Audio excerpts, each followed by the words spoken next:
નમસ્કાર, આપ જોઈ રહ્યા છો રાજનીતિ સંદેશ ન્યૂઝ. હવે જોઈએ અગત્યના સમાચાર. દીનદયાળ બંદર સત્તામંડળ કંડલા દ્વારા 63મા રાષ્ટ્રીય દરિયાઈ દિવસની ભવ્ય ઉજવણી કરવામાં આવી. બંદરની ઐતિહાસિક સિદ્ધિઓ અને ભવિષ્યની વ્યૂહાત્મક યોજનાઓ અંગે વિસ્તૃત માહિતી આપવા માટે એક વિશેષ પત્રકાર પરિષદનું આયોજન કરાયું હતું. પ્રાધિકરણના અધ્યક્ષ શ્રી સુશીલકુમાર સિંહના વડપણ હેઠળ યોજાયેલી આ પરિષદમાં ભારતના સામુદ્રિક ક્ષેત્રમાં બંદરના ઉત્કૃષ્ટ પ્રદર્શન અને પર્યાવરણ અનુકૂળ પહેલો પર પ્રકાશ પાડવામાં આવ્યો હતો. નાણાકીય વર્ષ 2025-26 દરમિયાન કંડલા બંદરે 160 મિલિયન મેટ્રિક ટનથી વધુ માલવાહક કરીને એક નવો જ કીર્તિમાન સ્થાપિત કર્યો છે, જે ભારતના કોઈપણ મુખ્ય બંદરો દ્વારા સંચાલિત અત્યાર સુધીનો સૌથી વધુ જથ્થો છે. અગાઉના વર્ષની સરખામણીમાં 7% વાર્ષિક વૃદ્ધિદર સાથે દીનદયાળ બંદરે દેશના તમામ બંદરોમાં પોતાનું અગ્રસ્થાન જાળવી રાખ્યું છે.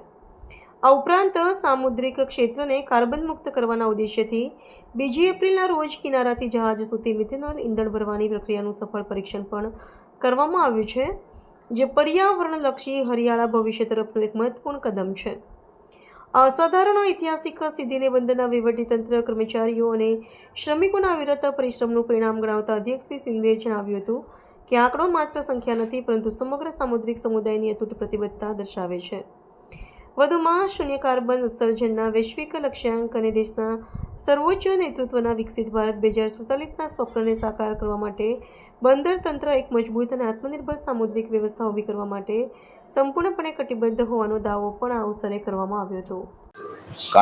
कांडला पोर्ट ने इस साल जो बीता साल उसमें अभी तक का हाईएस्ट कार्गो हैंडल किया, जो हिस्टोरिक फिगर है 160.11 million metric ton cargo handle किया है, जो आज तक के हिस्ट्री में किसी भी मेजर पोर्ट से सबसे ज़्यादा है. तो इसको करके कांडला पोर्ट ने अपना तो एक रिकॉर्ड सेट किया ही किया है और इंडिया का नंबर 1 मेजर पोर्ट बन गया है कांडला पोर्ट. एंड जो आने वाला साल है उसमें हम लोगों ने अपना टारगेट और भी बढ़ाया है और उसको 170 मिलियन टन पे इस साल जो 26-27 में उसको रखा है. इस जो हम लोगों ने टारगेट अचीव किया है, इसमें बहुत से कंट्रीब्यूटिंग फैक्टर्स हैं, जिनमें कुछ तो कार्गो वाइज अगर देखें, जिनमें कंटेनर का वॉल्यूम सबसे ज़्यादा बढ़ा है, करीब 54%, फर्टिलाइजर करीब 32%, जो लिक्विड कार्गो है करीब 30% की ग्रोथ आई है. हैं जिनमें ड्रॉप भी हुआ है.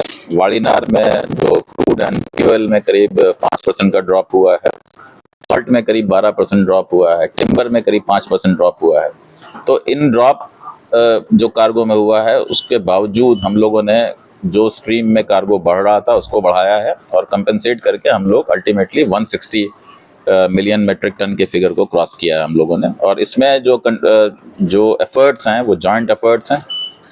डीपीए का स्टाफ एंड ऑफिसर्स और सारे stakeholders, port users, shipping agents, CHAs, हमारी जो पार्टनर गवर्नमेंट एजेंसीज हैं, कस्टम्स, PHO, इमिग्रेशन, सबका, ट्रांसपोर्टर्स और जो वेयर हाउस की जो सर्विस प्रोवाइडर्स हैं, सप्लाई चेन सर्विस प्रोवाइडर्स हैं, लॉजिस्टिक सर्विस प्रोवाइडर्स हैं, उनके सबका ये जॉइंट एक अचीवमेंट है, जिसकी वजह से हम लोग ये मैजिक फिगर अचीव कर सके. और इसमें बहुत से नए काम भी हम लोगों ने किए. जैसे अभी बताया हमने कि रिवर्स टाइड में वेसल्स को सेल किया, कास्ट ऑफ किया. उसकी वजह से हम लोगों का वेटिंग टाइम था वेसल्स का, वो कम हुआ है. और ज़्यादातर की परफॉर्मेंस इंडिकेटर्स में हम लोग जो दुनिया के सबसे बढ़िया पोर्ट्स हैं, जो इस तरह का कार्गो हैंडल करते हैं, उसमें हम लोग उनसे बढ़िया कंपेयर करते हैं. तो we are at par with most of these ports. So इसमें हम लोगों ने अच्छा इंप्रूवमेंट दर्ज किया है. ग्रीन हाइड्रोजन के फ्रंट पे, जैसा कि आप सब लोगों को पता है कि गवर्नमेंट ऑफ इंडिया ने इस पोर्ट को as a green hydrogen hub nominate किया है under national green hydrogen mission. 1 megawatt का ग्रीन हाइड्रोजन हम लोगों ने ऑलरेडी कमीशन कर रखा है प्लांट.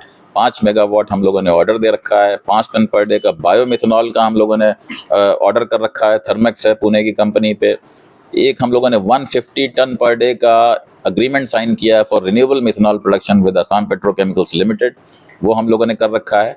इस पोर्ट को हम लोग कोशिश ये कर रहे हैं कि इसको इस तरह से पोजीशन करें कि ये मिथेनॉल बंकरिंग सप्लाई करने का एक वेस्टर्न कोस्ट पे इंडिया का पोर्ट बन जाए, जिससे कि जो भी शिप्स मिथेनॉल जिनको चाहिए एज अ फ्यूल, जो रॉटरडैम सिंगापुर के बीच में चलेंगे बाई 2030, उनको हम लोग मिथेनॉल फ्यूल सप्लाई कर सकें. इस सिलसिले में अभी 2 दिन पहले ही एक बड़ा अचीवमेंट कांडला पोर्ट ने किया है, जो मैं आप लोगों से शेयर करना चाहता हूं कि हम लोगों ने मिथनॉल बंकरिंग का ट्रायल किया 2 दिन पहले और उसको इस्टेब्लिश किया। उसमें पार्टनर्स के साथ, जिनके साथ हम लोगों ने ट्रायल किया है, उसमें स्टोल टैंकर्स हैं, JM Baxi, Indian Oil Corporation, और इसको हम लोगों ने वैलिडेट कराया।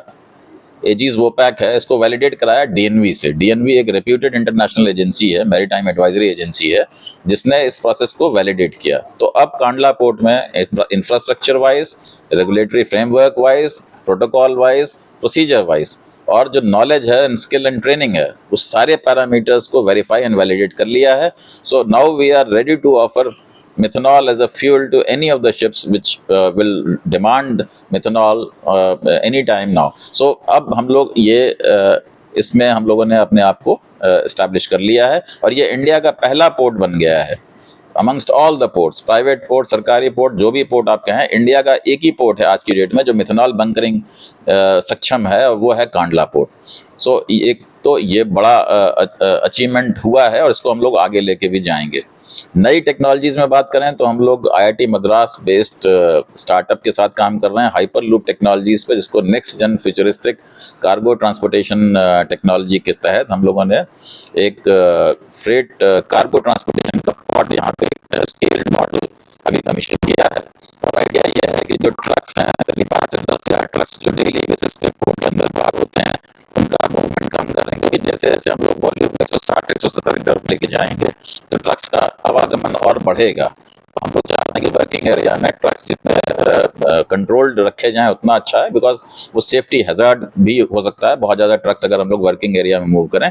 तो उस सिलसिले में हम लोगों ने ये हाइपरलूप टेक्नोलॉजी को बेस बनाते हुए, इसमें इंडिया का ये पहला पोर्ट है जिसने इस टेक्नोलॉजी को make in India made for the world, ये जो टेक्नोलॉजी है ये बल्कि वर्ल्ड का पहला पोर्ट है जिसने इस पे काम करना शुरू कर दिया है। तो एक ये बड़ा अचीवमेंट है। सेफ्टी को भी ध्यान में रखा जा रहा है। सुरक्षित श्रमिक समृद्ध डीपीए, तो ये एक हम लोगों ने ड्राइव लॉन्च की है और इसमें हम लोग जितने भी श्रमिक भाई बहन हैं उनको हम लोग डेली बेसिस पे उनको अवेयर करा रहे हैं कि भाई आप लोग अपनी सेफ्टी का ध्यान रखिए।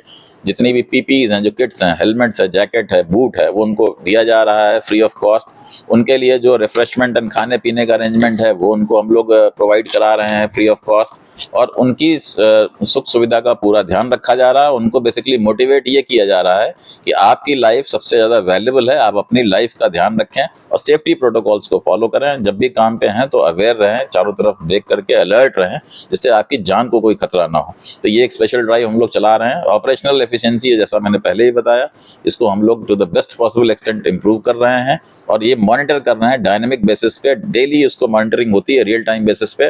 और इस समय हम लोगों का जो स्कीम है उसमें एक ना एक ऑफिसर रात में भी पोर्ट पे 24 घंटे मौजूद रहता है। तो रात हो चाहे दिन हो, you will find officers on the port. और उसका पर्पस ये है कि रियल टाइम मॉनिटरिंग हो और उस पर हम लोग काम कर रहे हैं। स्मार्ट पोर्ट का अगर कहें, गेट ऑटोमेशन का कहें, उस पर भी हम लोग काम कर रहे हैं।